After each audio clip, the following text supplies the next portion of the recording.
Bienvenue sur la chaîne Histoire du soir. Ici, nous vous emmenons à travers le temps pour faciliter votre sommeil de manière agréable et enrichissante. N'oubliez pas de vous abonner et de liker dès maintenant, car à la fin de notre récit, vous serez plongé dans un profond sommeil. Fermez les yeux, l'aventure commence. Aujourd'hui, nous allons nous aventurer dans l'univers sombre et captivant de Howard Phillips Lovecraft. Nous explorerons un monde peuplé d'anciennes créatures mystiques, de secrets effrayants et de phénomènes inexplicables. Un voyage nous attend à travers les méandres de son œuvre, où la réalité se confond avec le cauchemar, poussant l'esprit humain à la limite de la folie. Avant de plonger dans cet univers mystérieux, prenons d'abord un moment pour faire connaissance avec son créateur, l'écrivain, qui a offert à l'humanité une approche totalement novatrice de l'horreur et a redéfini notre perception de la littérature fantastique. Howard Phillips Lovecraft est né le 20 août 1890 à Providence, une ville située au nord-est des États-Unis. Son enfance a été marquée par la mort prématurée de son père et des relations compliquées avec sa mère, ce qui a largement influencé son caractère introverti et reclus. Dès son adolescence, Lovecraft a démontré une passion marquée pour la littérature, s'intéressant aux écrivains classiques tout en plongeant dans les anciens mythes, l'histoire et l'astronomie. Cette fascination pour la science et le mystique a constitué le fondement sur lequel l'ensemble de son œuvre a été bâti. Le parcours de vie de Lovecraft a été parsemé d'embûches. Bien qu'il ait eu un talent littéraire remarquable, l'écrivain n'a jamais connu une large audience de son vivant et a principalement publié dans des revues à faible tirage consacrées à des récits mystiques peu onéreux. Il menait une existence très modeste, souffrant continuellement de problèmes financiers, et ses œuvres étaient souvent jugées trop complexes ou sombres par ses contemporains. Lovecraft était une personne isolée, passant la plupart de son temps seul à rédiger ses histoires, entouré de livres et d'objets anciens.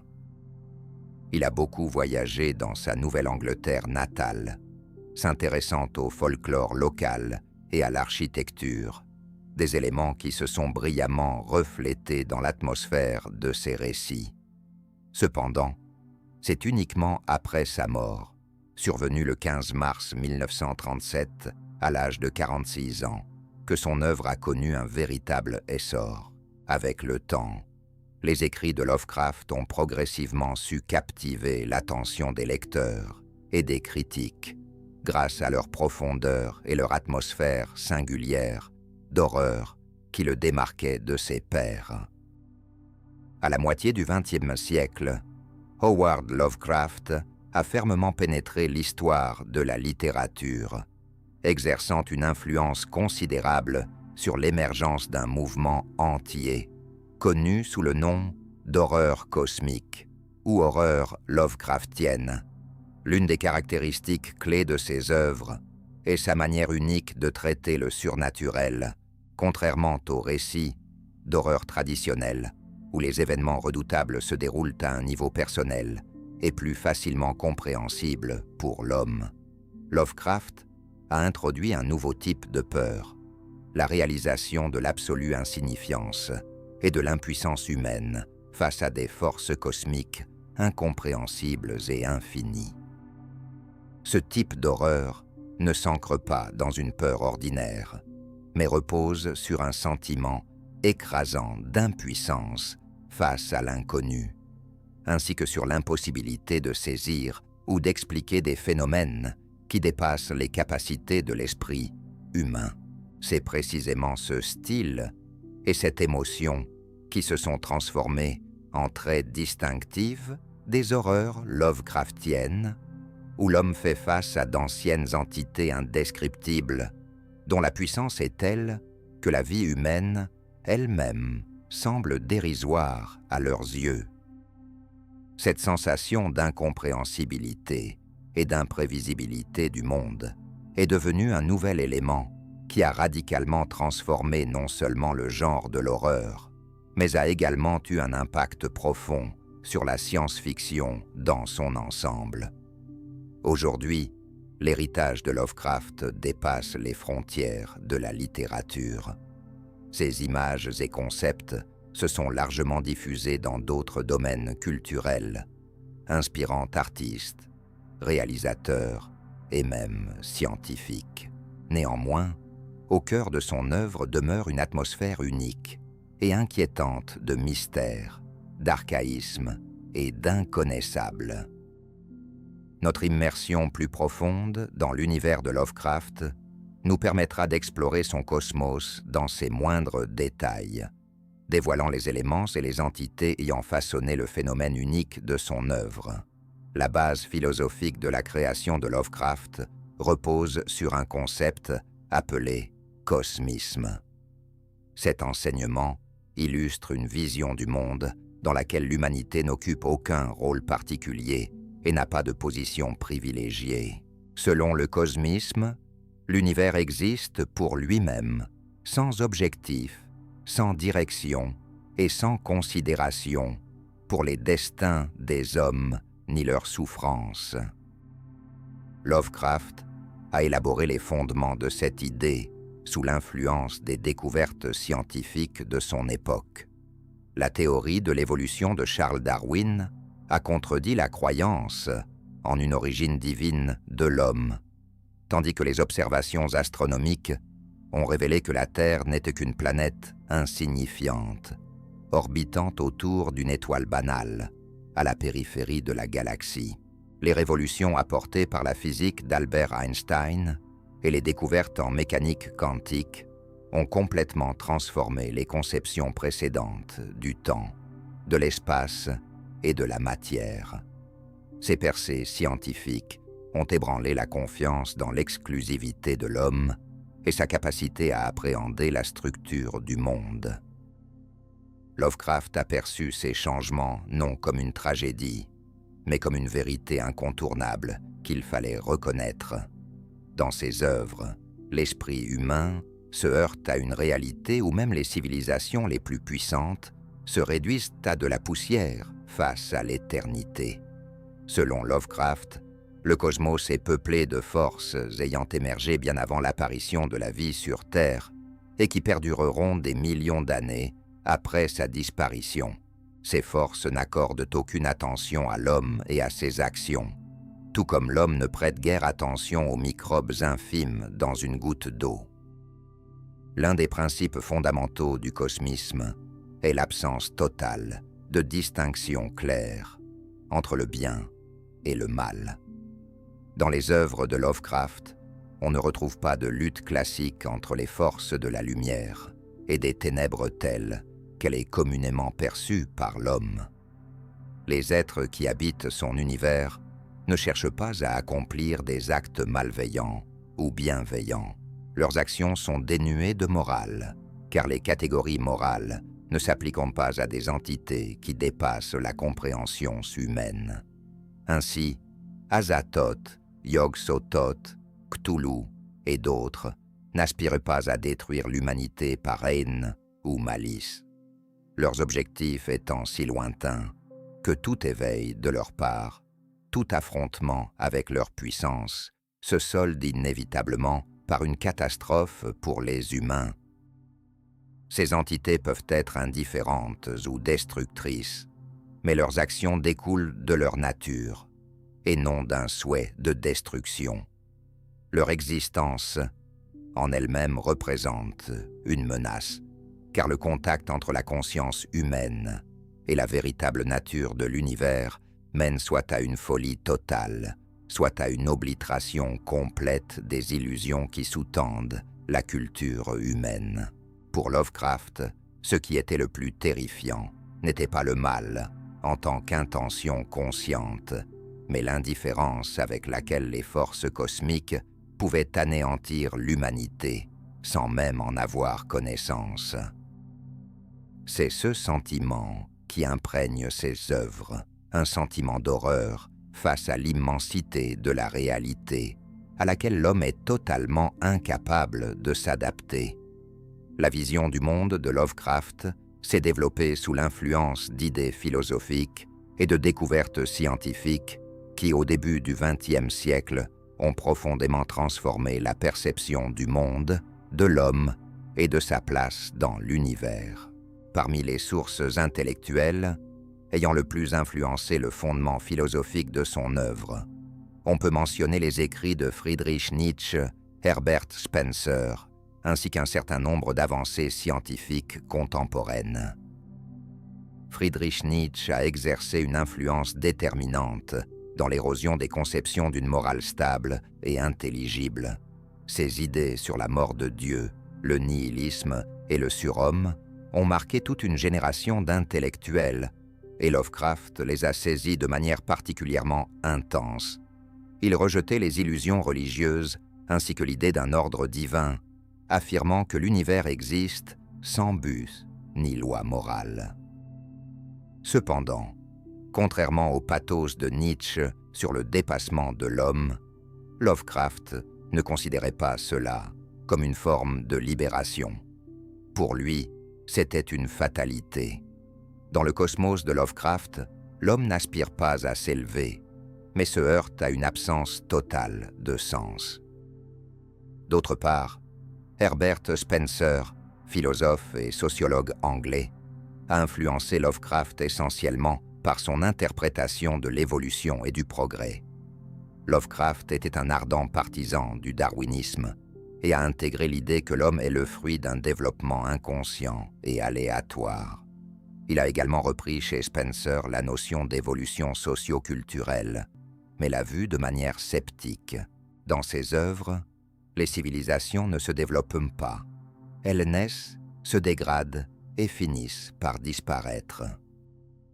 Après avoir établi la base philosophique de son univers, Lovecraft a commencé à l'enrichir d'images qui se sont peu à peu réunies pour former ce que l'on a ultérieurement appelé les mythes de Cthulhu. Lui-même n'a jamais recouru à ce terme. Pour lui, tout ce que nous percevons aujourd'hui comme une mythologie unifiée fait partie d'un fond sur lequel se déroulent des récits concrets.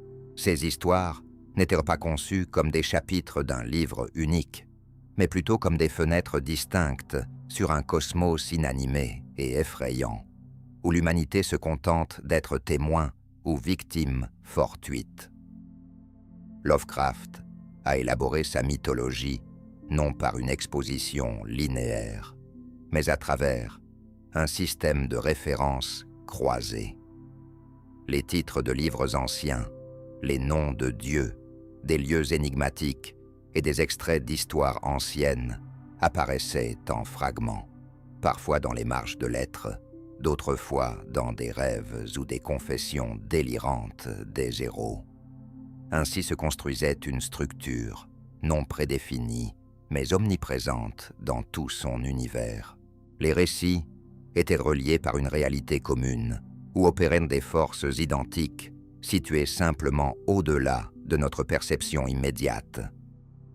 Après la mort de Lovecraft, son entourage, composé d'écrivains avec lesquels il avait échangé, a continué à développer cet univers, y ajoutant leurs propres entités, cultes, livres et lieux. Auguste Derleth a joué un rôle particulier dans la structuration de l'ensemble du cycle. C'est lui qui a introduit le terme « mythe de Cthulhu », établissant une dichotomie entre deux camps opposés et tentant d'organiser la structure de l'univers Lovecraftien. Son approche était plus traditionnelle, mettant en scène un combat entre des forces destructrices et protectrices, tout en suggérant une opposition morale. Cependant, dans les textes originaux de Lovecraft, une telle logique binaire n'était pas présente. Il évitait délibérément des cadres clairs et une hiérarchie rigide, créant un monde qui effraie non par la victoire du mal sur le bien, mais parce qu'il n'y a ni l'un ni l'autre.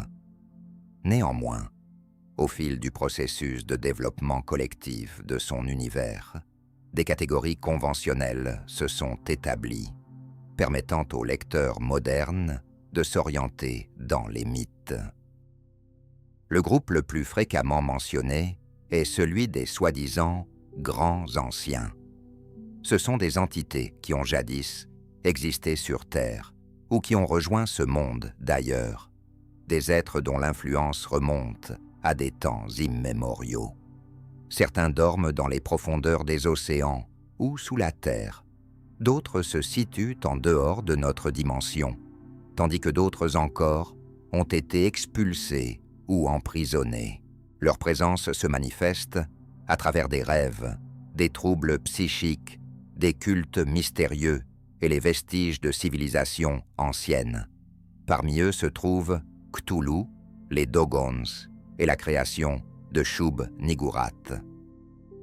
Ils ne sont pas hostiles au sens humain du terme, mais leur nature même est incompatible avec la perception d'un homme ordinaire, ce qui rend leur approche destructrice pour l'esprit. Au-dessus d'eux se trouvent les dieux extérieurs. Ce sont des entités qui existent en dehors de l'espace et du temps, dont l'influence se manifeste par une distorsion de la réalité, semblable à un rêve ou à une transgression des limites de la logique. Ils ne résident pas dans le monde physique et n'ont pas de forme tangible. Il est impossible de les concevoir selon des catégories habituelles. Azathoth est le centre de l'univers, fou et aveugle. Yog-Sothoth représente la fusion de tous les points de l'espace et du temps. Nyarlathotep est leur messager, prenant diverses formes et étant le seul à établir un contact direct avec les humains. Ces êtres n'ont ni intention ni objectif. Leur existence ne peut être expliquée, mais elle se manifeste inévitablement sur ceux qui croisent leur présence. Il existe également d'autres catégories, introduites après la mort de Lovecraft. Les anciens dieux désignent, selon l'interprétation d'August Derleth, des forces qui agissent comme un contrepoids aux entités destructrices. Dans certaines histoires tardives, apparaissent des allusions à des figures qui s'opposent ou limitent le retour des grands anciens. Ces forces n'ont pas de caractéristiques clairement établies et se rencontrent rarement. Lovecraft lui-même mentionnait Nodens, une ancienne entité dont certains critiques ont perçu l'écho dans la mythologie indo-européenne, mais pas au-delà de cela. Parmi toutes les figures de la mythologie Lovecraftienne, Azathoth occupe une position particulière. Azathoth est présenté comme une entité aveugle et folle, située au cœur même de l'univers. Il se trouve en dehors du temps et de l'espace, entouré d'innombrables sphères tournant autour de lui, telles des ombres vides dépourvues de contenu. Azathoth est le point primordial d'où émane une énergie informe, nourrissant l'univers de son existence chaotique. Azathoth est décrit comme une créature entourée d'une multitude d'êtres jouant une musique cacophonique, ininterrompue sur des flûtes et des tambours. Cette musique soutient le mouvement éternel de l'énergie et des vibrations qui émanent de lui. Les images musicales mettant en avant l'irrationalité et l'absence de but des processus se déroulant autour de l'entité centrale de l'univers, avec Azathoth situé au cœur même de l'univers. Toutes les autres entités et forces gravitent simplement autour de lui, conséquence de son existence aveugle. Il n'est pas représenté sous une forme précise. Il existe comme l'incarnation du chaos dans sa forme pure, sans se traduire par des formes concrètes. Dans les rêves, Azathoth est associé à un noyau noir de l'espace cosmique, émettant un bourdonnement infini et une confusion qui s'infiltre dans la conscience des personnes sensibles et de ceux qui explorent des livres interdits. Azathoth est mentionné à maintes reprises dans le texte du Necronomicon, qui constitue une source essentielle de connaissances sur les anciennes forces. Dans certaines versions des descriptions, il est indiqué qu'Azathoth a engendré l'espace, le temps et les lois de la physique par le biais d'une explosion aveugle d'énergie, à partir de laquelle les mondes ont peu à peu émergé. On l'appelle celui qui donne la vie et qui la prend, le rêve qui a créé la matière et le centre sourd des mondes brisés. Dans diverses histoires, Azathoth est présenté comme la fondation vers laquelle se tournent ceux qui ont sombré dans la folie, en prenant conscience de la vraie nature de la réalité. Des cultes secrets évoquent Azathoth dans leurs prières et incantations, non pas en tant que force consciente, mais plutôt comme une source permettant d'accéder aux couches cachées de l'univers. Dans la nouvelle Rêve dans la maison de la sorcière, l'héroïne, à travers des visions nocturnes, est confrontée à la sensation de l'approche des frontières d'une autre dimension, où résonne la cacophonie de flûtes émanant d'Azathoth. Ce sentiment l'amène à un stade où sa perception de la réalité s'efface. Par exemple, dans la novella Au-delà des temps, une ancienne race de l'Idhté conserve des connaissances sur Azathoth en tant que source primordiale, précédant la matière, le temps et l'espace, qui sert de noyau, dont dépendent tous les autres mondes. Juste après, Azathoth se trouve un autre représentant des entités supérieures, hors de portée de la compréhension humaine. Yog-Sothoth est lié à la trame même de la réalité. Il occupe une place dans la mythologie lovecraftienne comme incarnation du savoir, de la structure et d'une présence omniprésente. Yog-Sothoth est décrit comme la clé et les portes des mondes. Son essence englobe tout ce qui existe, chaque instant du temps, chaque point de l'espace et chaque ligne d'événements possible. Il existe simultanément dans le passé, le présent et le futur, sans être limité par un corps. Il est présent partout, simultanément, à travers toutes les dimensions et tous les états de la matière. Dans les visions et les rêves, Yog-Sothoth se manifeste comme une lueur ou un ensemble de sphères lumineuses entrelacées, formant un réseau scintillant unique. Parfois, il est décrit comme un agglomérat infini de sphères, se déversant et se transformant, où il n'y a ni commencement ni fin. Son approche est perçue comme une rupture même de la logique du monde. Le temps commence à se compresser, l'espace se plie, et les liens habituels entre les choses perdent leur stabilité. Yog-Sothoth est lié à la connaissance absolue. Il ne se contente pas de posséder des informations sur le monde, mais constitue également la base de toutes les connexions entre les choses. Dans les légendes, il est désigné comme les portes par lesquelles circulent les pensées, les destinées et les événements. Le contact avec Yog-Sothoth n'est possible que par des rituels particuliers décrits dans d'anciens livres. Ces rites ouvrent des chemins entre les mondes et permettent d'entrevoir ce qui dépasse la réalité ordinaire. Lorsqu'on entre en contact avec lui, la linéarité de la perception s'efface. L'homme ne distingue plus le passé du futur.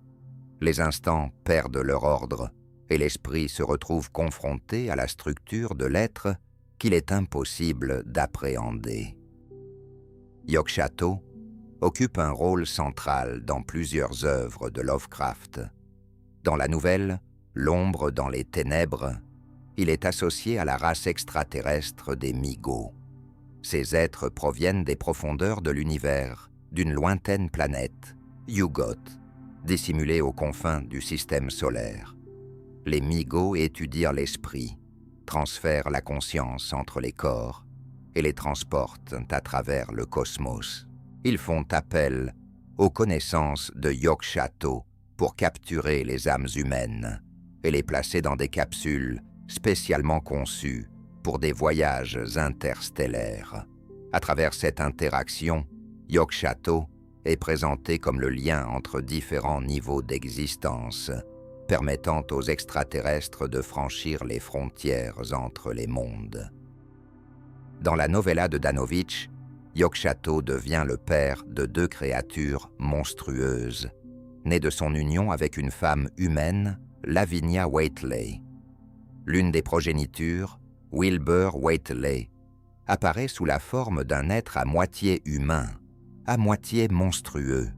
Son frère, invisible aux yeux des autres, constitue une pure concentration de la puissance de Yog-Sothoth. Cette créature se développe en isolement, jusqu'à ce qu'elle tente d'ouvrir les portes pour permettre une invasion totale de Yog-Sothoth dans notre monde, détruisant l'espace et plaquant les lois physiques autour d'elle.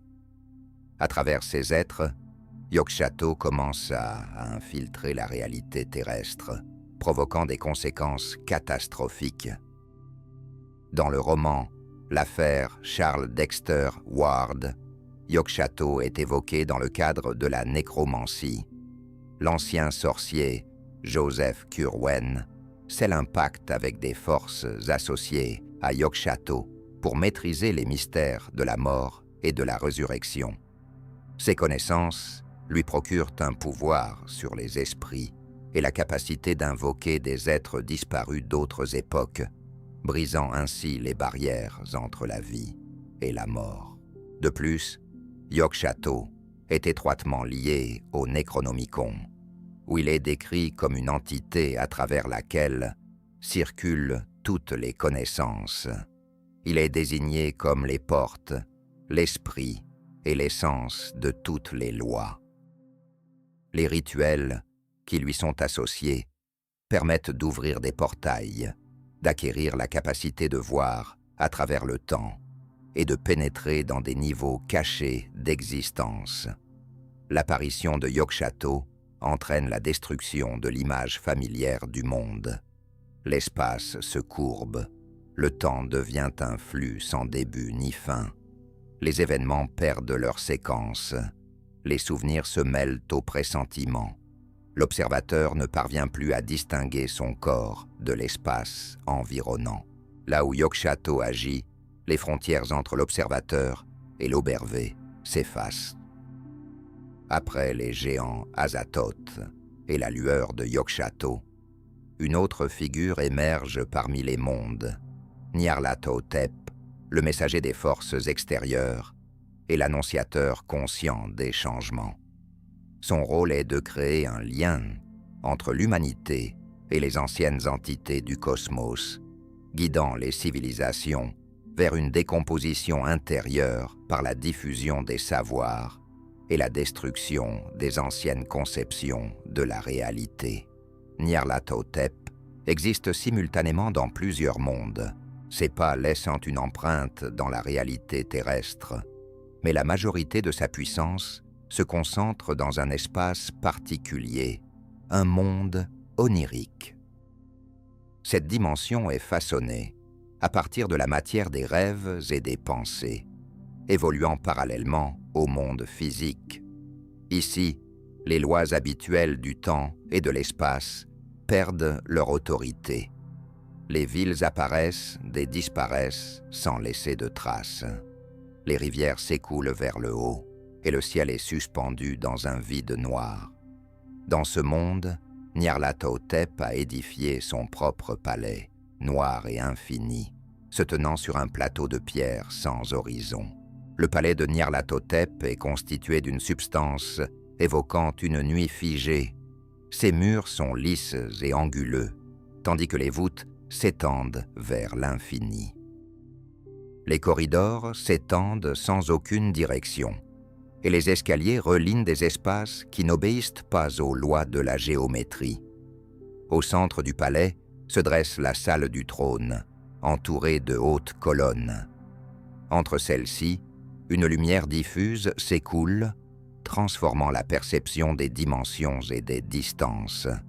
Celui qui pénètre dans cette salle ressent une perte de son propre emplacement. Dans le monde onirique, le palais de Nyarlathotep se situe au cœur de multiples réalités. Sa véritable forme demeure dissimulée derrière de nombreux masques. Lorsque ces masques disparaissent, un nuage tourbillonnant de lumière et d'ombre s'ouvre devant le voyageur. Dans ce corps, des lumières scintillent, des contours flous de visages et d'ailes émergent, à travers lesquels d'autres espaces se révèlent. Sa forme respire et évolue. La lumière à l'intérieur pulse au rythme qui fait vibrer la réalité environnante. Sur Terre, Nyarlathotep se manifeste le plus souvent sous des formes humaines. On peut le croiser sous l'apparence d'un ancien prêtre égyptien, porteur de connaissances secrètes, ou d'un scientifique présentant des dispositifs qui bousculent les fondements de la physique. Sa voix est douce et son discours pénètre peu à peu la conscience, dissipant l'ancienne conception du monde. Là où il s'exprime, une certitude émerge en des vérités menant à la folie. Dans la nouvelle éponyme, il arrive dans les pays occidentaux et révèle des merveilles qui font s'écrouler les fondements de la civilisation. Les foules qui assistent à ces spectacles se volatilisent dans des rêves sans retour. Dans la novella, rêve dans la maison des sorcières. Il se manifeste sous les traits d'un homme noir, se tenant derrière les rituels nocturnes des sorcières, acceptant les serments de ceux en quête de pouvoir sur les chemins oniriques. Sa silhouette accompagne ceux qui renoncent aux lois humaines pour accéder à d'autres mondes. Nyarlathotep joue également le rôle de messager pour Azathoth. Il est le seul à pouvoir transmettre la volonté du grand chaos à travers les limites du temps et de l'espace. Son existence relie les mondes où la raison n'existe pas à ceux où la mémoire des ordres perdure encore. L'influence de Nyarlathotep se manifeste par la création de cultes et de sociétés secrètes. Ses disciples développent des doctrines où la vérité et le mensonge s'entremêlent en un seul flux. Son enseignement pénètre dans la science, l'art et la philosophie. Chaque nouvelle école adoptant ses idées rompt le lien avec les anciennes fondations de la pensée. L'esprit des disciples se transforme progressivement en une forme plus apte au contact avec les forces se trouvant au-delà des limites de l'univers. À travers Nyarlathotep, la connaissance de l'extérieur cosmique pénètre au sein de la culture humaine. Ces mots renferment des allusions cachées à Azathoth, Yog-Sothoth et d'autres grandes entités. Ces prêches préparent les esprits à adopter une nouvelle structure de la réalité. Parmi toutes les créatures de la mythologie Lovecraftienne, c'est Cthulhu qui est devenu le plus emblématique. Son image incarne l'horreur inconnue, surgie des profondeurs du cosmos pour s'ancrer sur Terre. Ce grand ancien a été introduit dans la nouvelle L'Appel de Cthulhu, rédigée en 1926. C'est à ce moment que son nom apparaît pour la première fois, ainsi que la description et l'histoire du culte qui a survécu à la disparition des anciennes époques. Cthulhu est arrivé sur Terre bien avant l'émergence de l'homme. Il est venu des étoiles lointaines à une époque qu'il est impossible de dater avec précision. Avec lui, d'autres créatures, partageant une nature et un objectif communs, ont également foulé le sol de la planète. Selon les anciennes légendes, c'est Cthulhu et ses semblables qui ont construit la ville engloutie de R'lyeh, située dans la partie sud de l'océan Pacifique. Cette ville possède une géométrie que le langage humain ne peut décrire. Les angles y sont courbés, défiant les lois de la géométrie euclidienne, et l'architecture provoque chez l'observateur une sensation d'inconfort physique. Dans cette cité cachée sous les eaux, Cthulhu repose en dormant. R'lyeh a été érigé comme un centre de présence et de puissance, ses formes obéissant à d'autres lois de l'espace. La ville a été conçue pour l'habitation d'êtres venus de l'extérieur, adaptés à leur taille et à leur perception. Avec le temps, les cycles de la Terre ont commencé à se heurter à la vibration de la ville. En raison des processus tectoniques et des changements dans les flux d'énergie, l'espace autour de R'lyeh a perdu sa stabilité. La ville s'est enfoncée sous les profondeurs de l'océan, emportant avec elle le corps de Cthulhu. Cette immersion est devenue une forme de transition vers un autre état, où la force est préservée et le contact avec le monde extérieur s'affaiblit. L'apparence de Cthulhu évoque à la fois une peur instinctive et un dégoût. Son corps rappelle celui d'un homme, mais avec des proportions étranges et abruptes. Sa tête se présente comme une excroissance tentaculaire, suggérant des traits de pieuvre. À l'arrière, des ailes membraneuses se dressent, capables de s'étendre à l'horizon. Sa peau est recouverte d'une boue humide. Il s'élève au-dessus de l'homme, telle une montagne, et sa présence se manifeste même dans le sommeil, sous forme de pression, de bourdonnement ou d'un pressentiment troublant d'un événement inévitable. Même dans le sommeil, il parvient à influencer les esprits des êtres sensibles et à leur transmettre des visions de son réveil. Cthulhu est associé à un état que certaines cultures considèrent comme l'analogue de la mort, bien que son corps continue de porter la vie. Ce sommeil est soutenu par des cycles cosmiques. Lorsque les étoiles atteindront une certaine configuration, R'lyeh émergera à nouveau de l'océan et Cthulhu se dressa. Cet événement est lié à une régularité qui transcende l'astronomie humaine. La restauration du lien avec la surface et le réveil suivent les rythmes inscrits dans la structure de l'univers. Cthulhu détient un esprit puissant. Sa conscience est organisée selon des principes différents. Les pensées se transmettent à travers des rêves, des visions ou des accès soudains d'inspiration ou de peur. Dans certains cas, les rêves de Cthulhu atteignent simultanément des individus situés à divers endroits sur la planète, comme une seule impulsion émanant de l'esprit endormi.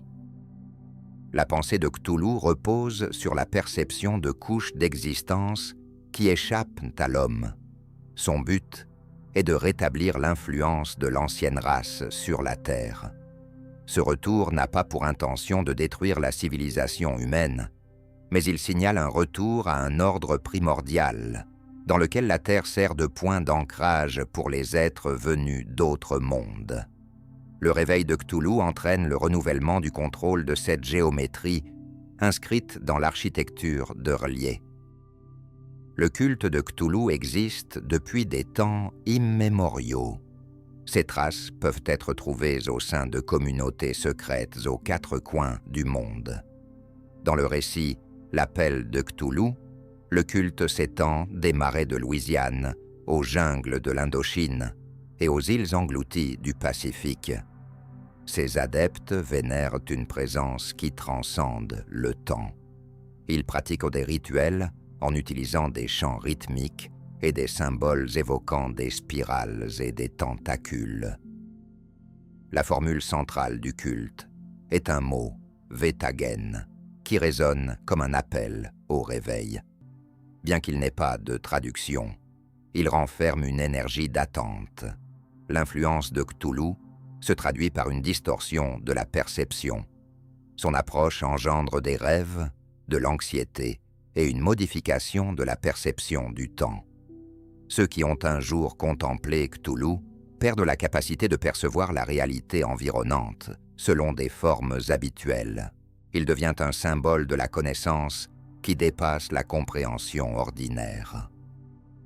Le récit « L'appel de Cthulhu » est narré à travers les notes de Francis Thurston, le neveu du professeur George Angell, récemment décédé. De son vivant, le professeur avait rassemblé des matériaux concernant le mystérieux culte, des découvertes archéologiques et des rêves récurrents chez des personnes à travers le monde.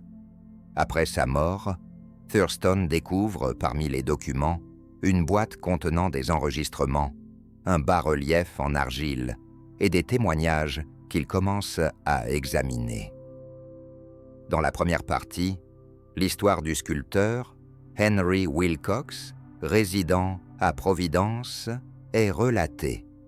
Il s'est tourné vers le professeur Angel pour discuter de ses étranges rêves, peuplés de paysages monstrueux, de villes englouties et de voix murmurant des phrases incompréhensibles. Ces rêves étaient associés à la création d'un bas-relief représentant une créature avec des tentacules sur le visage. Le professeur a commencé à consigner ses rêves et a découvert que, pendant les mêmes jours, des visions similaires affluaient chez d'autres personnes, majoritairement des artistes, des poètes et des esprits sensibles. Dans la deuxième partie, Thurston découvre des documents relatifs au culte étrange. Parmi eux se trouve le rapport de l'inspecteur Legrasse concernant une intervention policière lors d'une cérémonie secrète dans les marais de Louisiane, où des participants au rituel ont été appréhendés. Ceux-ci possédaient une statuette en pierre ressemblant à l'image du bas-relief de Wilcox. Les personnes arrêtées adoraient une entité appelée Cthulhu et psalmodiaient un chant dans une langue inconnue. Ce culte s'est révélé ancien et répandu à travers diverses régions du monde, des jungles aux îles isolées. Ensuite, Thurston découvre des articles dans les journaux relatant un événement mystérieux survenu dans le Pacifique, où l'équipage du vapeur norvégien Emma a été confronté à une anomalie. Le navire a fait naufrage près d'une île inconnue qui a mystérieusement émergé de l'océan. Le marin survivant, Gustav, décrit une architecture étrangère, ornée de symboles, et son encounter avec une immense créature émergeant des portes au centre d'une place, en pierre. Elle était couverte de mucus, possédait des ailes et affichait un visage créé de tentacules. Après son réveil, presque tous les membres de l'équipage étaient morts. Gustav a miraculeusement atteint la terre ferme, mais il est rapidement décédé dans des circonstances étranges. En rassemblant l'ensemble des sources, Thurston comprend que les visions, le culte et l'incident dans l'océan sont tous liés à une seule entité, Cthulhu. Ce dernier repose dans la ville sous-marine de R'lyeh et atteint le moment où les étoiles reprendront leur position adéquate. Bien que son sommeil se poursuive, son influence ne fait que s'intensifier. Thurston décide de conserver les matériaux du professeur Angel, par crainte que la vérité révélée n'entraîne la destruction.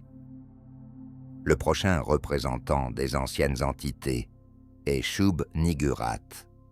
Son nom figure dans plusieurs récits, notamment les rêves dans la maison de la sorcière, le chuchoteur dans l'obscurité et la maison mystérieuse sur la falaise brumeuse. Cette créature fait partie des dieux extérieurs, associés à l'expansion planétaire et biologique. Shub-Niggurath est venu dans notre monde depuis les sphères primordiales, situées en dehors du temps. Dans certaines références du Necromicon, il est mentionné qu'elle a franchi la frontière du monde lors de la phase initiale de la formation de la matière. Depuis lors, sa présence se manifeste dans les forêts, sous terre et dans les failles entre les couches de la réalité. On l'appelle la chèvre noire aux 1000 enfants. Ce titre illustre à la fois sa forme et sa fonction. Elle possède un corps semblable à un nuage obscur, d'où émergent des membres, des sabots, des cornes et des tentacules charnus. La masse pulse continuellement, s'étend et se transforme, engendrant de nouvelles formes. Elle est invoquée lors de rituels réalisés dans des forêts isolées ou des grottes, où l'air est rempli de vapeur et la terre exhale la putréfaction. Les participants offrent des sacrifices sanglants, récitent des formules répétitives, puis commencent à prêter l'oreille aux murmures émanant de la terre elle-même. Dans certains cas, ces créations jaillissent directement du sol. Dans le récit, le chuchoteur dans l'obscurité, on évoque des masses vivantes, émergeant du sol près de lieux cultuels abandonnés. Ces créatures sortent d'une boue noire, accompagnées de râles et de sons étouffés, et commencent à se traîner vers les corps les plus proches. Certaines d'entre elles seraient nées d'êtres humains. Dans un extrait d'un journal trouvé dans les ruines du nord de l'Angleterre, un cas est décrit dans lequel une femme a disparu dans la forêt, et quelques jours plus tard, un amas cuirassé a été aperçu à l'endroit de sa disparition, à l'intérieur duquel des tentacules s'agitaient. Lorsque le culte s'est à nouveau rassemblé sur les lieux, la créature s'est avancée vers eux en poussant un cri perçant avant de se jeter sur l'un des prêtres. Ces créations adoptent un comportement agressif. Elles recherchent la chaleur, le mouvement et le son. Certaines se jettent sur des êtres vivants et déchirent leur chair. D'autres s'infiltrent dans les maisons, laissant des traces et produisant des bruits de grattement dans les coins. Leur mouvement est souvent accompagné d'apparitions de moisissures, d'une odeur désagréable, ainsi que de déformations du bois et des tissus. Dans les descriptions des victimes, on relève des morsures, des brûlures, de la boue et des signes d'étouffement.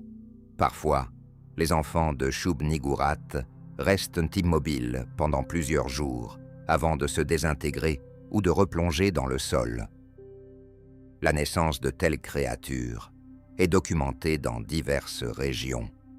Sur des tablettes résiduelles du territoire de l'ancienne Mésopotamie, il est rapporté que des rituels étaient réalisés dans les champs après la récolte. Des récipients contenant du sang et des os étaient enfouis dans le sol. Après 7 nuits, des êtres ressemblant à des vers nus avec des têtes de moutons surgissaient de la terre. Ils suivaient les traces des humains, se rassemblant parfois en masse compacte et se déplaçant ensemble. Dans d'autres cas, ces créations émergeaient directement des corps des victimes. Dans le texte, la maison mystérieuse sur la falaise brumeuse, une créature émergeant du ventre d'un homme participant au rituel est décrite. Elle possédait 4 pattes, une mâchoire cuirassée et une série de protubérances dorsales, d'où s'écoulait un épais liquide noir. Quelques minutes après sa naissance, la créature se précipita vers la rivière, où elle commença à émettre un appel ressemblant à un long grondement de trompette. Parmi ces créations, on trouve une série d'êtres impossibles à classifier. Ils combinent des traits d'insectes, de champignons, de mammifères et d'éléments sans équivalent dans le monde terrestre. Certaines se déplacent dans les airs, tandis que d'autres s'introduisent dans des fissures d'où proviennent des sons. Leur comportement est chaotique. Elles peuvent se jeter sur une source de lumière, se dissimuler dans une cave, disparaître dans la brume ou commencer à émettre des vibrations capables de provoquer des maux de tête chez les humains. L'un des épisodes les plus étranges qui lui sont associés est chroniqué dans le récit « Rêve dans la maison de la sorcière ». Le rituel effectué par Kezia Mason s'accompagne d'un appel direct à Shub-Nigurat. La nuit, parmi les incantations prononcées dans des langues inconnues, son nom résonne.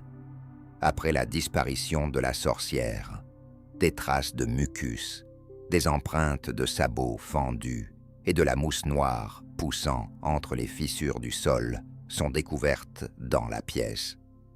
Des bébés des maisons voisines disparaissent, et dans ses rêves, le protagoniste aperçoit des créatures avec des cornes et des tentacules descendant du ciel sombre sur le champ, à travers lesquels brillent des organes internes. Ces épisodes sont décrits comme étant le résultat d'un contact rituel avec la chèvre noire et sa progéniture. Après les dieux sous-marins d'une échelle cosmique, l'attention se porte sur ceux qui sont plus proches de la terre et de la mer, dans les baies et les ports de pêche couverts d'algues. Des cultes continuent d'opérer, orientés vers les profondeurs. Leur centre est situé dans le pourrissant Innsmouth, parmi les descendants d'une ancienne alliance avec ceux qui émergent de l'eau. Les Dagons et les Profonds sont des créatures marines, dont le culte s'est étendu à des communautés côtières isolées. La source principale d'information à leur sujet est le récit « L'ombre sur Innsmouth », qui décrit une ville en déclin sur la côte de la Nouvelle-Angleterre, ayant établi une alliance avec des créatures marines. Les Profonds sont des êtres intelligents qui mêlent des caractéristiques humaines et celles des animaux marins. Leur apparence provoque un dégoût persistant. Leurs corps sont couverts de mucus, avec une peau gris-vert, froide et luisante. Leurs membres sont allongés et leurs doigts sont unis par des membranes. Les yeux sont grands, ronds et saillants, immobiles et ne clignent jamais. Les visages sont plats, présentant des fentes branchiales de chaque côté du cou. Leurs mouvements sur la terre ferme semblent limités. Les articulations ne se plient pas de manière normale, et leur démarche évoque un lourd balancement. Ces créatures sont adaptées à la vie dans l'eau de mer, mais peuvent également évoluer à la surface, surtout dans l'obscurité. En grandissant, les descendants des unions mixtes perdent peu à peu leurs caractéristiques humaines et adoptent définitivement une existence sous-marine. Leur origine demeure en grande partie un mystère. Il est cependant connu qu'ils habitent les profondeurs marines et peuplent des villes sous-marines inexplorées.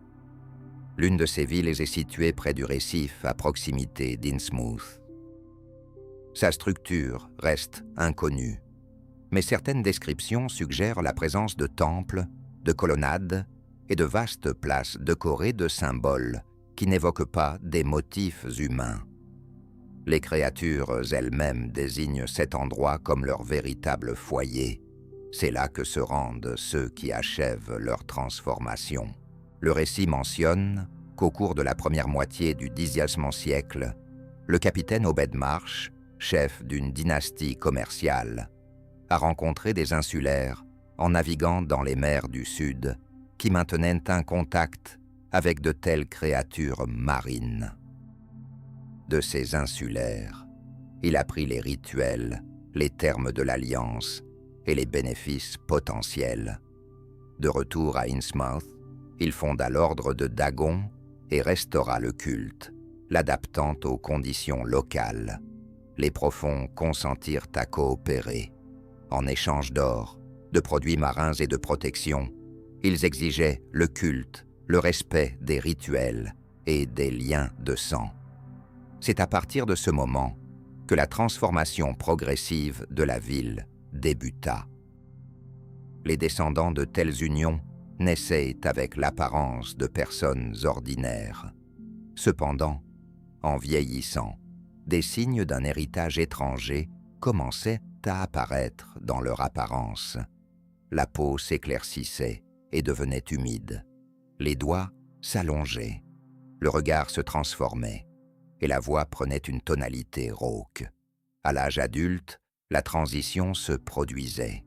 L'homme disparaissait de la surface et s'enfonçait dans les profondeurs, où il poursuivait sa vie sous une autre forme. Le récit souligne que les Profonds possèdent une longévité et peut-être même l'immortalité. Ceux qui s'embarquent en mer ne reviennent jamais sous leur forme habituelle. Dagon, auquel sont consacrés les principaux rituels, est décrit comme une créature colossale d'origine marine. Il présente des traits communs avec les autres membres de sa race. mais les dépasse amplement en taille. Sa silhouette rappelle celle d'un être se tenant sur un tronc, recouvert d'une peau lisse et humide. Ses bras se terminent par des pinces membraneuses.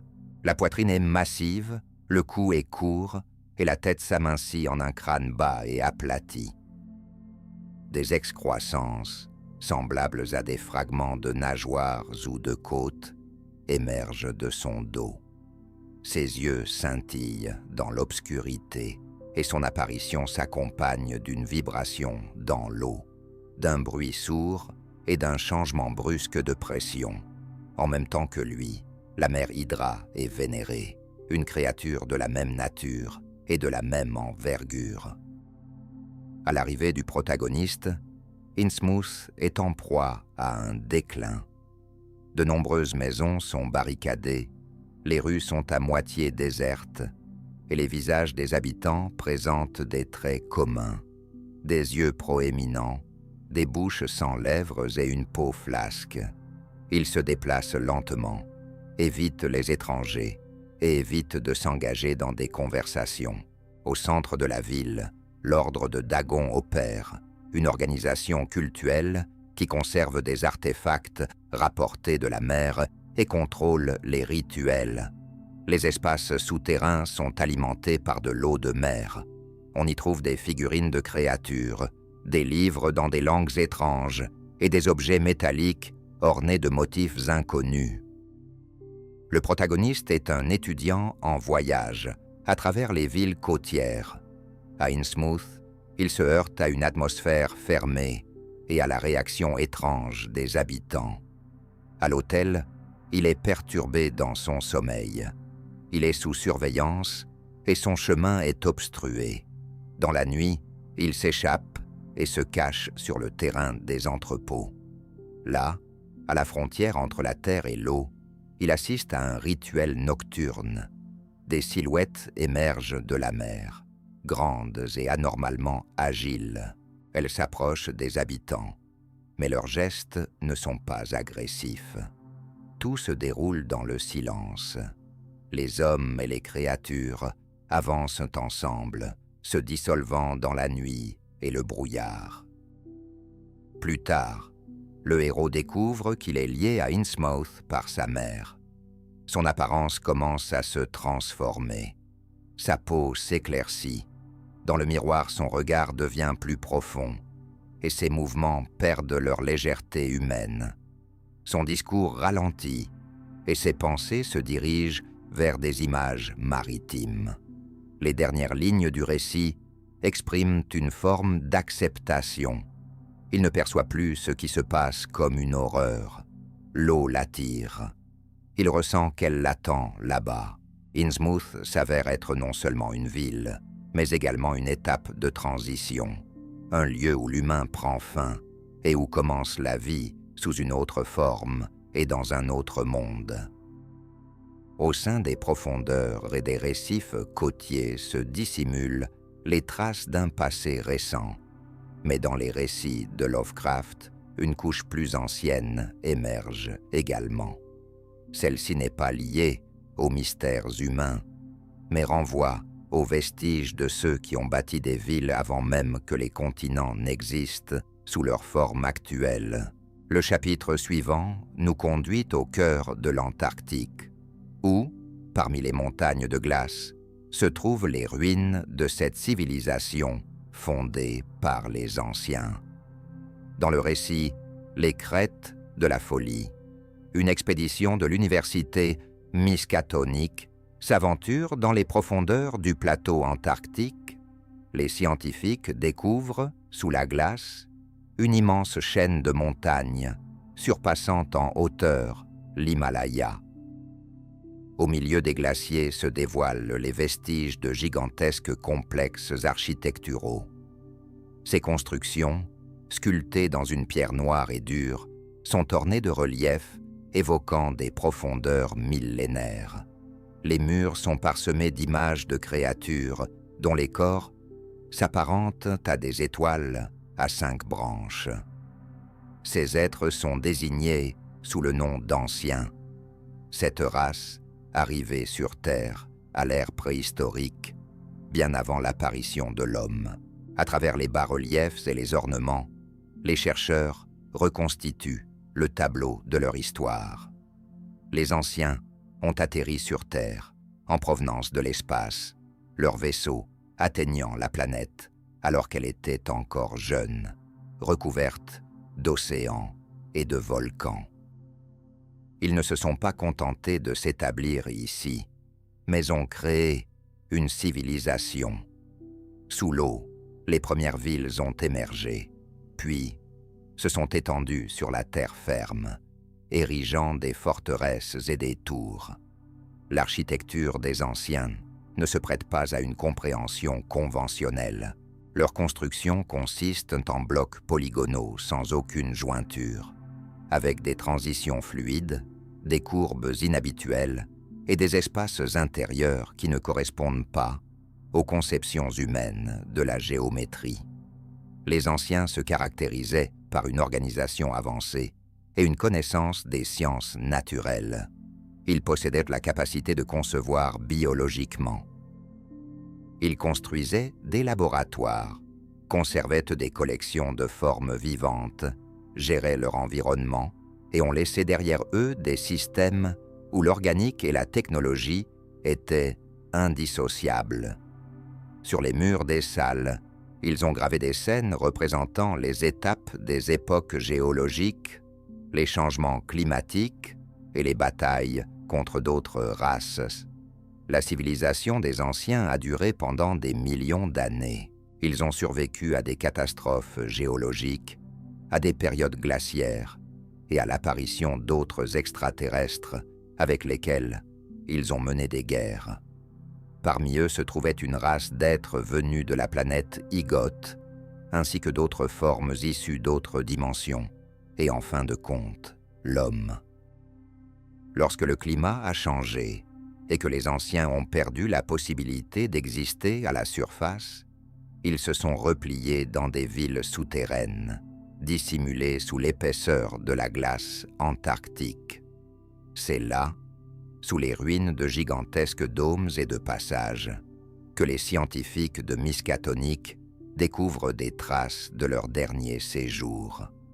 Les corridors, en pierre, couverts de signes anciens, préservent un silence pesant. Au fond, règne l'obscurité, un air stagnant et la sensation que quelqu'un est encore resté. Les anciens eux-mêmes sont des êtres dont la forme évoque celle d'une étoile de mer, avec un corps central, entouré de 5 rayons. Chaque rayon se termine par un œil et un tentacule. La surface de leur corps est marquée de sillons et de plis, tandis que des ailes décalées leur permettent d'évoluer dans les airs. Leurs organes sont symétriques, et la structure de leur corps est capable de supporter d'énormes charges. Malgré une apparence extérieure singulière, les anciens possèdent un intellect, un langage et une culture. Ils ont conservé des archives, mené des observations scientifiques et illustrent leur histoire sur les murs des salles. Tout ce qui entourait les anciens, de leurs villes aux structures d'ingénierie, était le fruit de leur intellect, mais pas nécessairement de leurs propres mains. Cette race avait des assistants, créés par eux-mêmes. À l'intérieur des sombres corridors, entre les murs vivants et les voûtes en pierre, résidaient des créatures sur lesquelles reposait toute leur civilisation. Ce étaient des chagotes, des organismes soumis, cultivés pour effectuer des tâches inaccessibles à d'autres êtres. Les chagotes sont décrits comme de vastes masses vivantes de protoplasme capables de changer de forme. Ils peuvent s'étendre et se contracter, s'allonger, se dresser en colonne et s'étaler sur le sol, tandis que leur corps luise d'un mucus humide. À l'intérieur, il n'y a ni os, ni structure permanente. La surface du chagote est capable d'imiter des bouches, des yeux et diverses excroissances.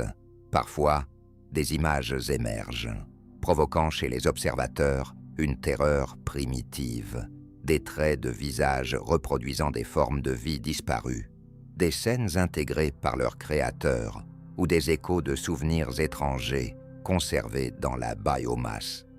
Ils ont été créés par les anciens, comme des serviteurs universels. Leur tâche comprenait l'organisation de la construction.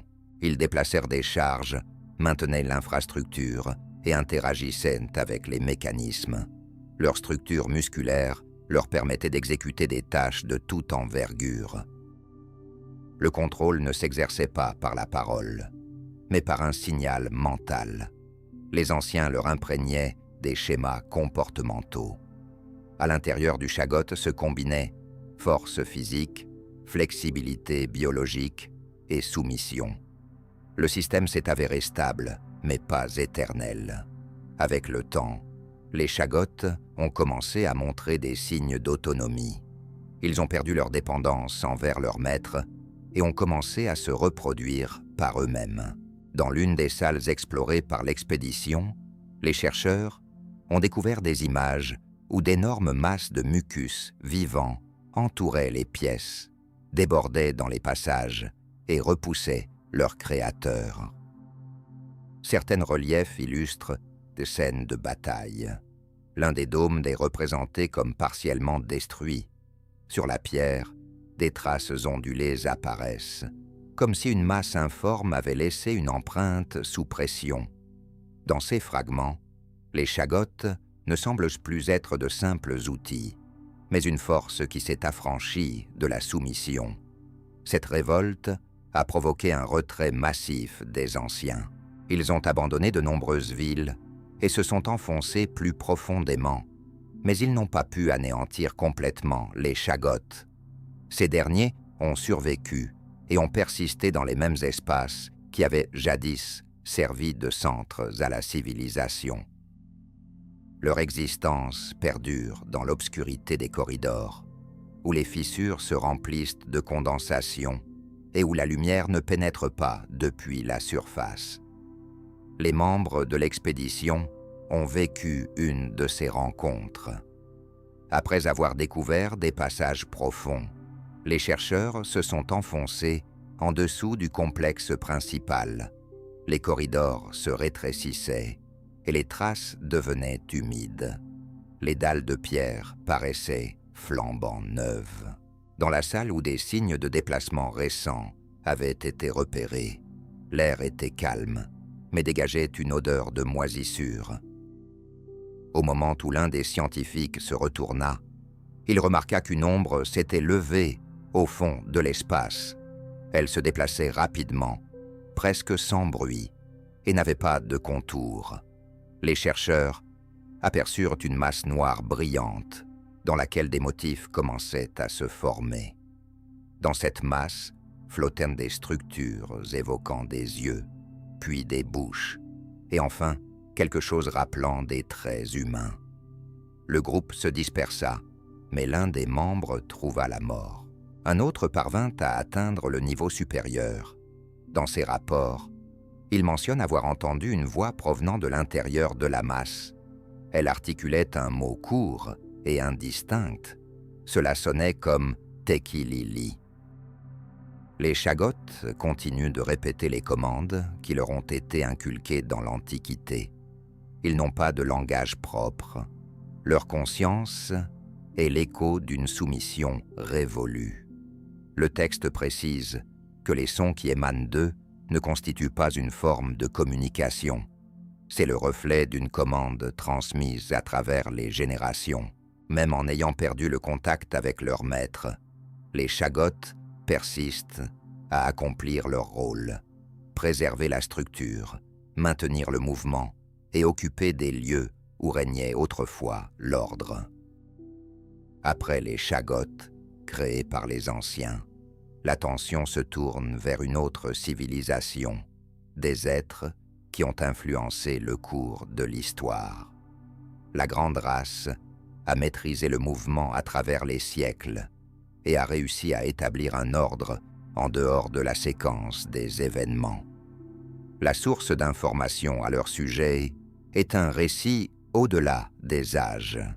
Le protagoniste est un chercheur dont la conscience est transférée dans le corps d'un autre être appartenant à cette race. Il se retrouve dans une ville inconnue, où des bâtiments s'élèvent au-dessus de l'horizon, formant un réseau complexe de tours, de salles, de passages et de plateformes. Les formes évoquent le fonctionnement d'un mécanisme conçu dans les moindres détails. Tout autour suit le rythme et la clarté de la structure. Les habitants de cette ville appartiennent à la grande race. Leur corps est élancé, se rétrécissant vers le bas, ressemblant à une colonne conique. À la partie supérieure se trouve une masse semblable à un système nerveux développé. 4 organes s'étendent à partir du corps. L'un sert à maintenir des objets. Un autre est destiné à manipuler des outils. Le troisième émet des signaux. Et le quatrième perçoit les réponses de l'environnement. Leur surface est recouverte de rangées de plis sensibles, réagissant aux vibrations de l'air, à la température et aux champs électromagnétiques. Ces êtres construisent des villes, explorent le monde et interagissent avec d'autres races par le biais du transfert de conscience. L'essence de leur méthode repose sur le remplacement. Ils se déplacent dans les corps d'êtres d'autres époques. Ce processus requiert des calculs précis, l'harmonisation des points temporels et une connaissance approfondie de la structure du porteur vivant. Au moment de l'échange de conscience, l'esprit d'origine est préservé. Il est placé dans un réservoir, une zone d'espace non physique créée à l'aide de mécanismes alliant des principes de biologie et de chronologie. Dans cette région, les personnalités existent dans un état de perception, mais sans corps. Leur mémoire ne s'éteint pas. Elles ressentent leur existence et maintiennent un lien avec le temps d'où elles ont été tirées. Le transfert de conscience est conçu comme une méthode de compréhension.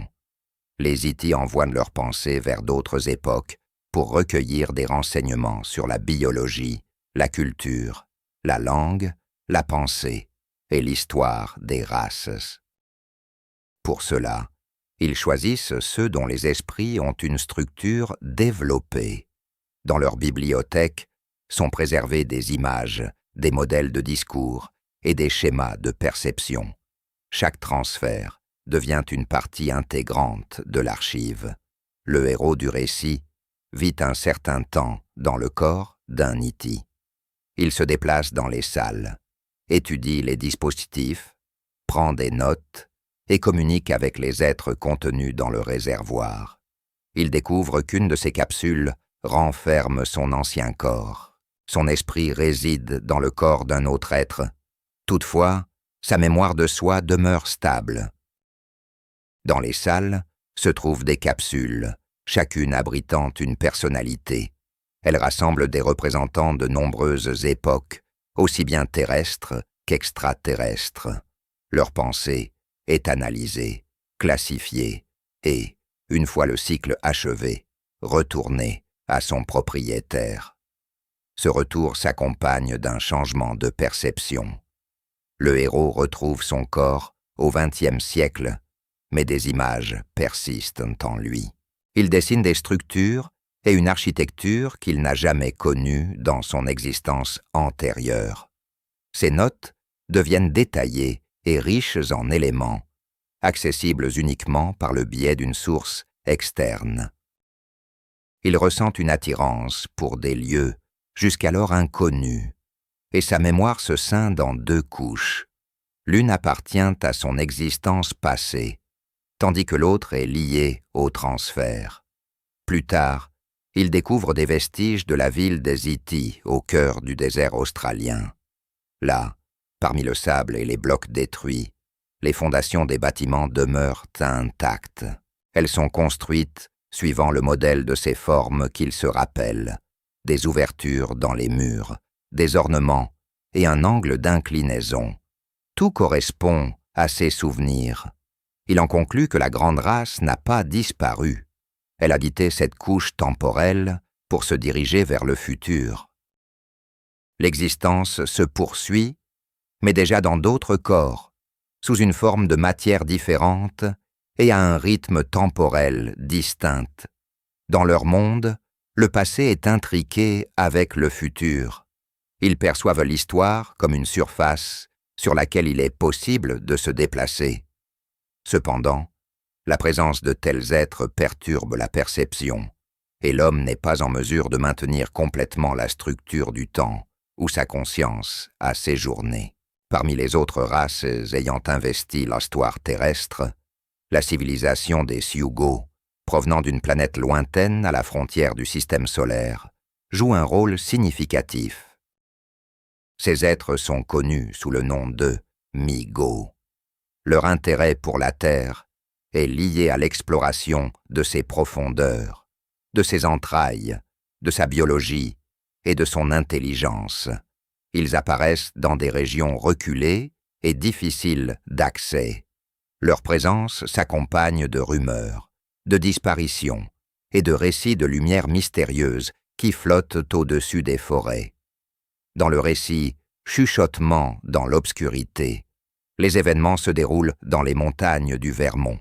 Après une inondation, des corps d'êtres inconnus, recouverts d'une carapace, émergent dans la rivière.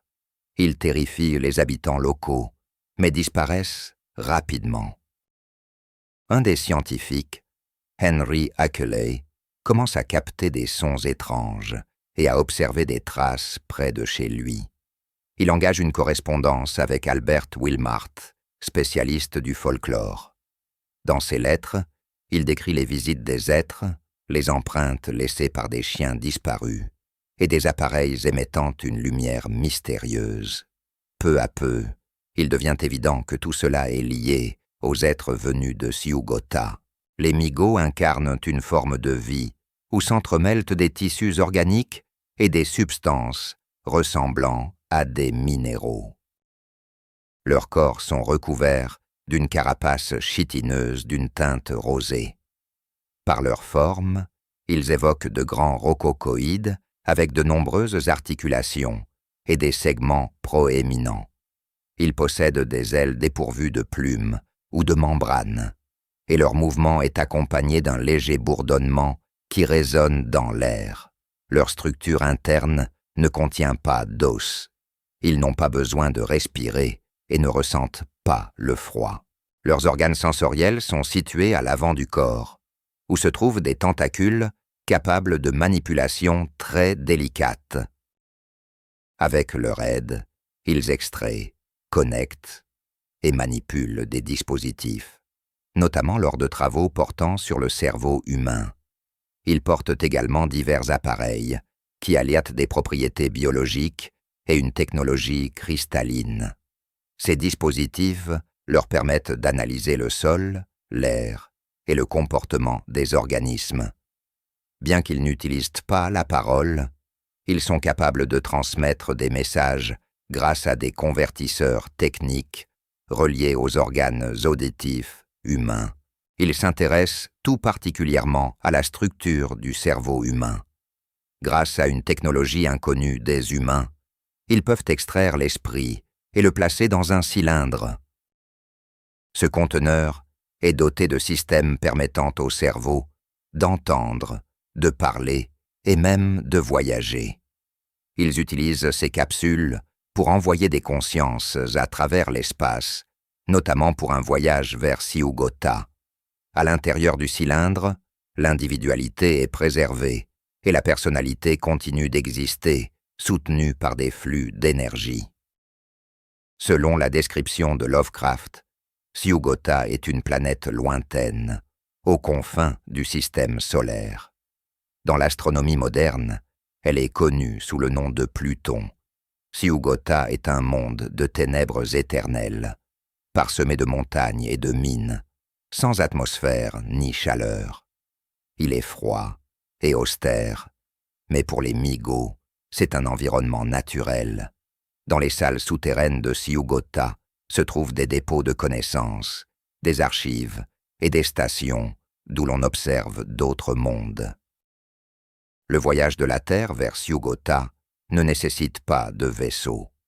Il déplace la conscience, enfermée dans un cylindre métallique, à l'aide de champs capables de déformer la distance et la densité de l'espace. Chez Akele, Will Mars se retrouve dans un environnement où l'ordinaire est perturbé. Il remarque l'absence d'odeur, un silence étrange et des pièces vides. Akele a l'air inchangé, mais il s'exprime différemment. Son visage ne témoigne d'aucune émotion, et il ne laisse pas de place à des questions inutiles. Bientôt, Will Mars découvre des cylindres, dont l'un renferme le cerveau d'Akele. À travers un émetteur sonore, il explique que son corps a été utilisé comme enveloppe, tandis que son esprit a été temporairement extrait. Celui avec qui Will Mars converse n'est pas un humain, mais un migo qui transmet la parole à travers ce corps. Après sa fuite, Will Mars se remémore des détails inexplicables. Il comprend que les migos continuent d'agir et recherchent des informations. Ils choisissent ceux qui peuvent les aider ou qui peuvent faire l'objet de leurs études. Les migos ont mené leurs activités sur Terre depuis des époques géologiques. Dans d'autres récits de Lovecraft, leur conflit avec les anciens est évoqué. Ces deux civilisations se sont affrontées pour le contrôle des territoires et des ressources. Leurs confrontations ont eu lieu dans un passé lointain, alors que les deux espèces cohabitaient dans les profondeurs de la Terre et des océans. La guerre s'est conclue par des concessions, après quoi les anciens se sont repliés en Antarctique, tandis que les migos se sont établis dans d'autres régions. Leur intérêt pour la planète a perduré, mais s'est manifesté de manière plus discrète. Parmi les formes de vie les plus anciennes, ayant peuplé la Terre bien avant l'émergence de l'homme, le peuple serpent occupe une place singulière. Ces êtres proviennent d'une époque où les continents prenaient d'autres contours et où les terres étaient reliées en des masses maintenant oubliées. Leur civilisation remonte à la préhistorique Valusie, un pays mystérieux effacé de la mémoire du monde, mais pas des profondeurs du sol et des mythes. Des informations sur le peuple serpent apparaissent dans plusieurs récits de Lovecraft et de ses plus proches collaborateurs littéraires. Dans le texte « Le Tumulus », rédigé à partir des brouillons des potions de Bishops par Lovecraft et transformé en un récit complet, est dépeinte une culture mystérieuse vivant sous les couches d'un ancien tumulus en Oklahoma. À une certaine profondeur se cache un autre monde, la ville souterraine de Xartis, habitée par des êtres qui détiennent des connaissances dont l'âge dépasse celui de l'histoire humaine. Dans ces salles évoluent des créatures aux formes semblables à celles des humains, mais en leur sein continuent de fonctionner des mécanismes hérités d'ancêtres d'un autre temps. Le peuple serpent fait partie de ce système d'anciennes races souterraines, capables de mimétisme et de survie pendant des millénaires. Leur contact avec la surface s'effectue de manière sporadique lors de périodes de renouvellement rituel ou de collecte d'informations. Certaines de leurs entités peuvent vivre parmi les humains, en changeant d'apparence, d'habitudes et de voix. Dans les rues des villages, il n'est pas rare de croiser des figures au visage trop parfait, dont les pupilles s'étirent verticalement dans l'obscurité. Ces caractéristiques les relient à l'ancienne civilisation serpent. Dans le récit « Habitant dans l'obscurité », se dessine l'image d'un temple dissimulé dans un ancien quartier de Providence, où se tiennent des rituels impliquant des entités aux apparences humaines, mais dont les mouvements révèlent une autre anatomie. Ces figures observent les événements, se déplacent silencieusement et participent occasionnellement à des cérémonies où le corps se libère de son enveloppe extérieure. Sous la peau, de épaisses écailles émergent, scintillant dans la faible lumière. Le crâne s'allonge, les os du visage prennent des formes anguleuses et la mâchoire s'incurve. Les transformations concernent non seulement l'apparence, mais aussi la respiration, le rythme des mouvements et les réactions à la lumière et au son. Leur comportement est strict et méthodique. Leurs paroles n'émergent que lors des contacts. Elles résonnent de façon sourde et sifflante, ce qui complique la distinction des mots. D'après les descriptions, elle évoque un être pour qui l'articulation n'est qu'une fonction secondaire. Beaucoup de leurs émissaires se dissimulent parmi les humains, agissant en tant que gardiens, prêtres ou sectaires. Ils opèrent en interne, veillant au respect des cycles et à la préservation des lignes de transmission des connaissances.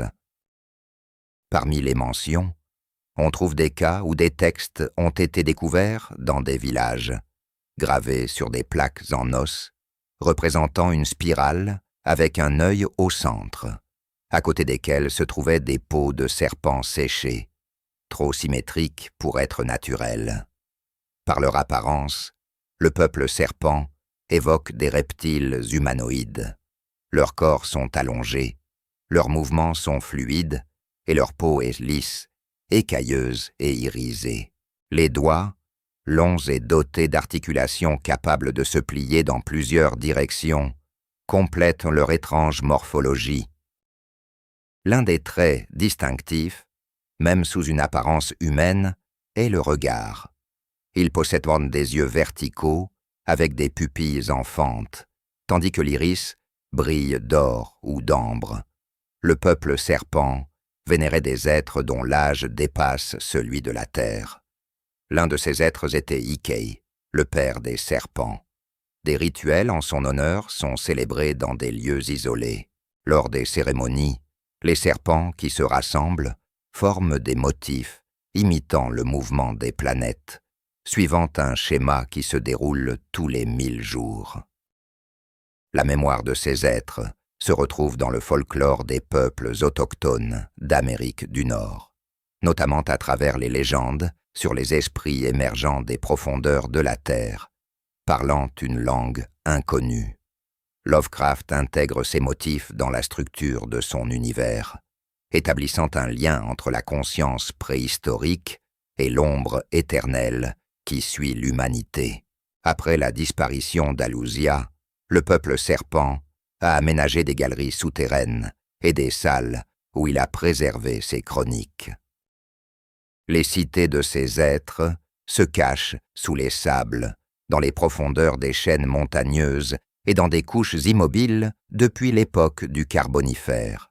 À travers tout l'univers de Lovecraft, une seule œuvre traverse les âges, un texte mystérieux, murmuré à voix basse, qui relie les rêves, la folie, les disparitions et les horreurs cosmiques.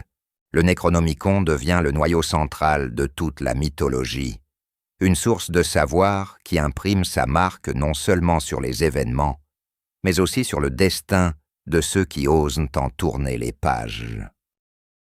Selon la chronologie interne de cet univers, le Necronomicon a été conçu par un poète arabe, mystique, ermite et fou du nom d'Abdul al-Hazred. Son parcours a débuté dans la ville yéménite de Sanaa, au XVIe siècle, où il s'est consacré à l'étude des enseignements prohibés et des manuscrits anciens. Par la suite, il entreprit un long voyage à travers le sud de l'Arabie. Les écrits rapportent qu'il passa des années dans le Rub al-Khali, un désert souvent désigné comme le quart vide. Là-bas, il prétendit avoir découvert Irem, surnommée la ville perdue de Colomb, et établi un contact avec des êtres incorporels. Ceux-ci lui révélèrent des visions de mondes stellaires, des noms anciens, la séquence des sceaux et des formules d'invocation. Le livre qu'il rédigea à son retour portait le titre « Al-Azif ». Selon Lovecraft, ce terme évoque le bourdonnement des insectes nocturnes dans le désert, qui, croit-on, transmet le murmure des djinns et des démons. Plus tard, au Xe siècle, le savant byzantin Théodore Philétas traduisit ce texte en grec et lui attribua le titre de Necronomicon, ou Livre des lois des morts. Dans le monde latin, des traductions limitées et émergèrent, souvent accompagnées de poursuites judiciaires, d'incendies de bibliothèques, d'interdictions et de malédictions. En Angleterre, le livre prit forme manuscrite dans un des monastères, mais il disparut pendant la Réforme. Ces exemplaires furent ensuite archivés dans des universités, y compris celle de Miskatonic, où l'un des originaux est gardé précieusement sous clé. La destinée d'Alhazred est brièvement relatée. Ses forces l'ont déchiqueté, ne laissant aucune trace en plein jour devant des témoins, et personne n'a eu le temps d'intervenir. Avec le temps, son nom lui-même est devenu une malédiction que le clergé évite d'articuler. Les références à son existence se trouvent uniquement dans des annotations bibliographiques, mais pas dans la présentation de son contenu. À l'intérieur du Necronomicon se trouve une description des dieux extérieurs et antiques. On y évoque Azathoth, Yog-Sothoth et Cthulhu, des formules d'association et des prophéties sur leur retour sont également présentes. Parmi les sections figurent des rituels liés aux cycles astronomiques, des instructions pour construire des symboles de protection et des schémas pour localiser des points, rituels capables de modifier la perception de l'espace. Dans la mythologie de Lovecraft, le livre établit des liens entre des récits disparates. Dans l'appel de Cthulhu, il est mentionné comme une source d'information sur le grand endormi. Dans le murmure dans la ténèbre, il figure dans la section des entités issues de Yog-Sothoth. De plus, dans le rêve de la maison de la sorcière, un rituel y est décrit à travers les lignes du Necronomicon, modifiant les frontières entre les mondes. Dans tous ces cas, le livre agit comme un catalyseur. Sa présence déclenche des événements, et le contact avec ces pages déforme le cours de la pensée. Lovecraft ne fournit pas le texte complet de l'ouvrage. Il donne simplement des titres de chapitres, indique des lignes spécifiques et transmet l'impact plutôt que le contenu détaillé. Les héros qui explorent ces sections rencontrent un changement de perception. Certains commencent à entendre des voix, tandis que d'autres ressentent un mouvement en dehors de leur champ de vision. Le livre métamorphose celui qui l'ouvre. Dans le processus de création du Necronomicon, Lovecraft s'est inspiré de textes réels. Parmi eux figure le livre des morts de l'Égypte ancienne, qui guidait le défunt dans l'au-delà, ainsi que l'Ars Goetia et la clé de Salomon, des grimoires médiévaux contenant des incantations et des noms de démons. Il a étudié des traditions mystiques, intégrant des éléments de la Kabbale, des apocryphes gnostiques, ainsi que des traités sur l'astrologie et l'alchimie. Son intérêt pour la magie, en tant que système de langage, s'est transformé en la création d'un texte sans corps, mais demeurant porté par une voix. Par l'utilisation de pseudo-bibliographie, il a créé l'illusion que le livre existait véritablement et qu'il se trouvait quelque part à proximité, dans une archive dont on ne discutait pas officiellement. En réalité, le nom Necronomicon a commencé à figurer dans les catalogues de livres. Des individus ont conçu de fausses copies, stylisées comme des éditions anciennes, y intégrant des fragments attribués à Al-Hazred, présentés comme des traductions de l'arabe ou du latin. Ces tentatives sont devenues une extension du jeu Lovecraftien. Le livre a ainsi quitté le domaine de la fiction pour s'immerger dans l'ombre littéraire, devenant un symbole de connaissance inaccessible mais perceptible. Pourtant, loin de la sagesse des mythes, se cache le Necronomicon. Dans divers recoins de l'univers de Lovecraft, d'autres textes, fragmentaires et tout aussi dangereux, émergent. Ils apparaissent dans les récits, comme des sources de savoir ancien, des traités alternatifs reflétant d'autres facettes de l'univers. Parmi eux, un livre se distingue particulièrement, le livre d'Aibon. Les manuscrits pnacotiques et le traité connu sous le nom de Culte des Ghouls en font également partie. Le livre d'Aibon est attribué au sorcier et philosophe Eibon, qui a vécu sur l'ancien continent d'Hyperborée. Ce territoire, selon la mythologie de Lovecraft et de Clark Smith, existait à l'époque préhistorique dans le nord du monde, bien avant l'avènement de l'humanité. Ce continent était couvert de forêts éternelles, de falaises et de glaciers, tandis que des créatures y résidaient dans les entrailles de cette terre, pour lesquelles l'homme n'était qu'un épisode fugace dans l'histoire de la vie. Après la destruction de l'Hyperborée, provoquée par l'avancée des glaciers et les mouvements tectoniques, les connaissances d'Aibon furent préservées dans un livre ayant traversé les âges. Eibon est décrit comme un mage et un érudit concret, servant la divinité Cthugha, une entité impitoyable qui repose dans les salles souterraines d'Unkai. Son image apparaît pour la première fois dans le récit de Smith avant d'être intégrée par Lovecraft dans sa propre mythologie. Dans le livre d'Aibon, on trouve des rituels de vénération de cette entité, ainsi que des instructions d'invocation, des formules de protection et des textes décrivant les habitants des profondeurs. Parmi ceux qui sont mentionnés, par exemple, Zataak, une créature couverte de poils avec une tête en forme de crâne, associée à Cthugha. On y découvre aussi Basatla, une masse primordiale dont les ancestrales traditions disent qu'elle est à l'origine des premiers organismes ayant colonisé la Terre et d'autres mondes.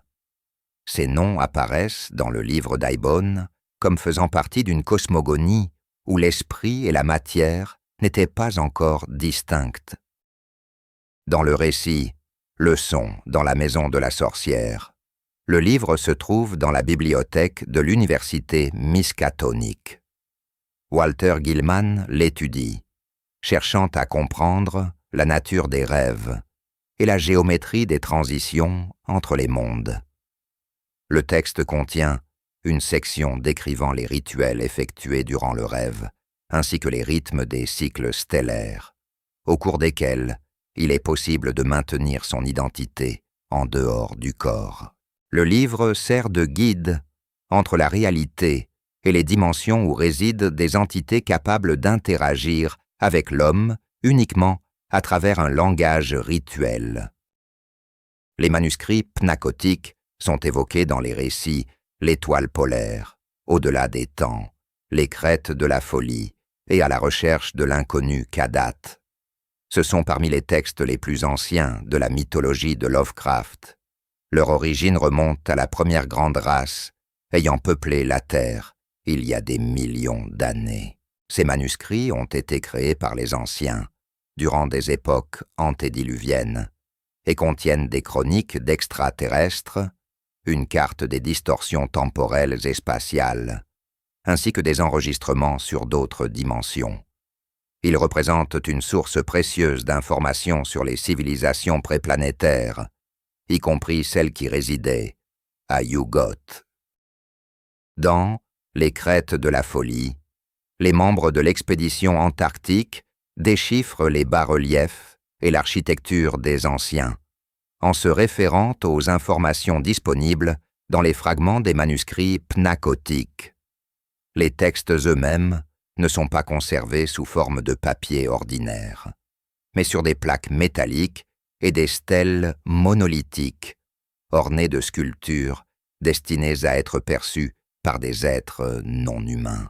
Le culte des ghouls apparaît pour la première fois dans le récit « Le modèle de Pickman », avant d'être mentionné dans « Les rats dans les murs » et la créature au seuil. L'auteur en est considéré comme étant le nécromancien français Delobor, qui a vécu au XVe siècle. Le livre décrit des rituels associés aux ghouls, ces créatures souterraines se nourrissant de cadavres et capables de communiquer avec les humains. Dans Les rats dans les murs, le traité est découvert dans la bibliothèque personnelle du protagoniste, mêlé à des œuvres sur l'alchimie et la démonologie. Le texte comporte des dessins anatomiques, des scènes de transformation de l'homme en ghoul, ainsi qu'une description du lien symbiotique entre le corps et une volonté d'outre-tombe.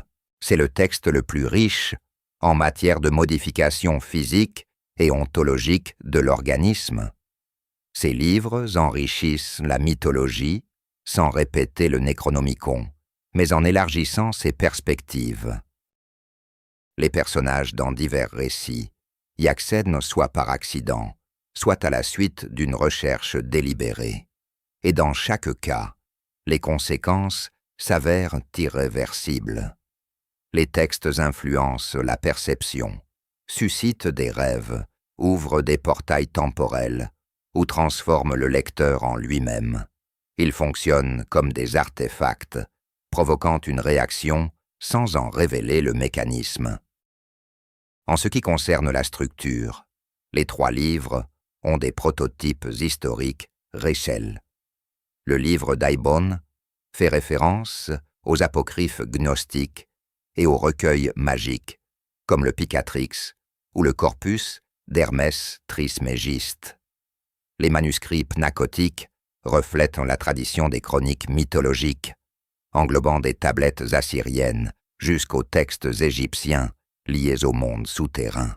L'occulte des ghouls est établi sur le modèle des grimoires européens, qui décrivent des rituels spécifiques de sacrifice, les caractéristiques des corps et les techniques de transformation.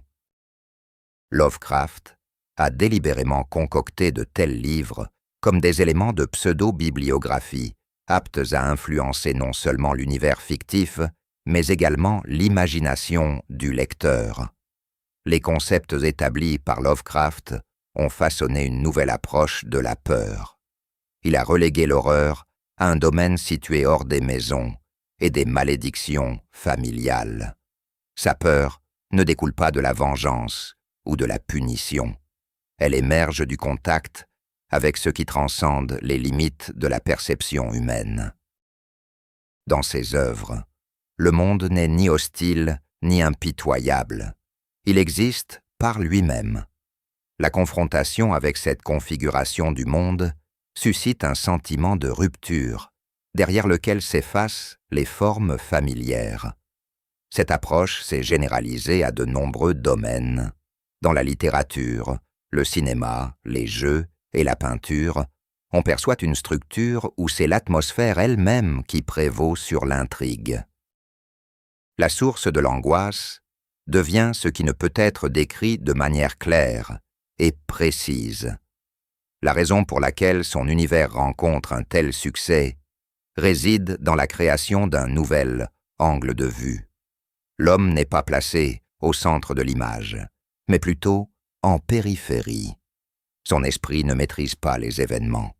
Il se contente d'observer l'effondrement de ce qui lui est familier. Ce modèle s'aligne aisément avec la perception moderne du monde, où les frontières entre la logique et l'angoisse se mêlent.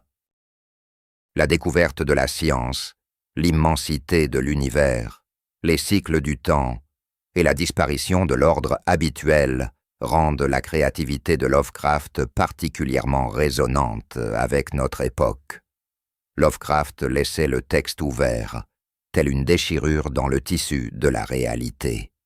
Ces récits donnent à ressentir que la structure du monde a évolué. L'horreur moderne adopte de plus en plus cette technique. Au lieu d'une peur basique, se manifeste un sentiment de symétrie déformée, de silence perturbant ou d'ordre inexplicable. C'est justement dans de tels états que l'influence de ces textes perdure. Merci d'avoir été présent J'espère que vous avez trouvé fascinant de naviguer à travers l'univers de Lovecraft. Abonnez-vous et restez avec nous. De nombreuses histoires encore vous attendent, où les frontières s'effacent et l'esprit se confronte à quelque chose de plus grand que l'homme lui-même.